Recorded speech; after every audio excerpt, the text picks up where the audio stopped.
হাতে একটা মোল্ড আর পাতিল দেখে তোমরা বুঝতেই পারছো আজকে আমি কি বানাবো। আজকে অনেক দিন পর আমি একটা ক্যান্ডেল বানাবো। ক্যান্ডেলের বিজনেসটা কিন্তু খুবই ট্রেন্ডিংয়ে চলতেছে। ক্যান্ডেলগুলো দেখলে আমার নিজেরই ইচ্ছে করে যে মাঝে মধ্যে আমি ক্যান্ডেলের বিজনেস করব, কিন্তু আসলে সময়ের অভাবে হয়ে ওঠে না। তোমরা চাইলে কিন্তু ক্যান্ডেলের বিজনেস শুরু করতে পারো। সকল ম্যাটেরিয়ালস আমার পেজে পেয়ে যাবা। সিলিকন মোল্ড থেকে শুরু করে সব কিছুই পাবে। এখানে আমি অফ ক্যামেরায় এটাকে গলিয়ে কালার মিশিয়ে নিয়ে আসলাম, অন্য কাজে ব্যস্ত হয়ে গেছি, এদিকে এটা জমাট বেঁধে যাচ্ছে। এখন আমি মোল্ডের ভিতরে সুই দিয়ে সুতা লাগিয়ে ফেলছি, মোমের যে সুতাটা থাকে।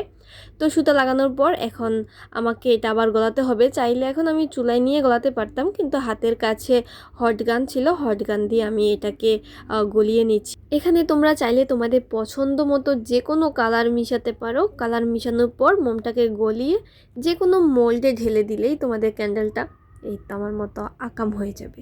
যাই হোক, আমার কার্পেটের 12টা বাজিয়ে দিলাম।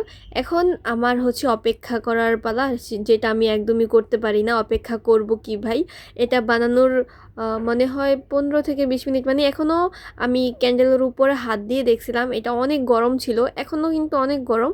তো এই গরম অবস্থায় আমি এটাকে খুলে ফেলছি, মানে ডিমোল্ড করে ফেলছি। তো যার কারণে আমার এখানে একটু ভেঙে গেছিলো। তো তোমরা এটা ধৈর্য সহকারে করবা।